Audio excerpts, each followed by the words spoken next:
Central অ্যাভিনিউয়ে রিকশায় দেহ উদ্ধার। চাঁদনি চক মেট্রো স্টেশনের কাছে রিকশায় দেহ উদ্ধার। স্থানীয়দের থেকে খবর পেয়ে দেহ উদ্ধার করে পুলিশ।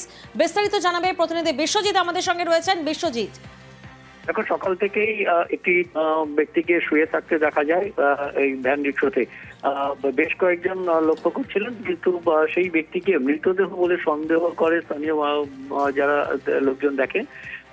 সকাল থেকে সেই চাঁদনি চক মেট্রো স্টেশনের সামনেই সেন্ট্রাল এভিনিউর উপরে একটি ভ্যান রিক্সা রাখা ছিল, সেখানেই এই ব্যক্তির দেহ দেখতে পায়। তারপর পুলিশে খবর দেওয়া হয়, পুলিশ এসে সেই ব্যক্তির দেহ উদ্ধার করা হয়েছে, ময়নাতদন্তের জন্য নিয়ে যাওয়া হয়েছে। তবে সেই ব্যক্তির নাম পরিচয় এখনো জানতে পারেনি। ওই ব্যক্তির সঙ্গে থাকা বেশ কিছু জিনিসপত্র সেগুলো খতিয়ে দেখছে পুলিশ, এবং তার যে নাম পরিচয় জানার চেষ্টা করা হচ্ছে। পাশাপাশি মৃতদেহ ময়নাতদন্তের জন্য নিয়ে যাওয়া হয়েছে। যে এই মৃত্যু কি স্বাভাবিকভাবে অসুখজনিত কোনো কারণে হয়েছে নাকি অন্য কিছু, তা খতিয়ে দেখছে পুলিশ।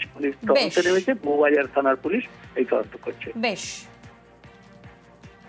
হেডলাইন্স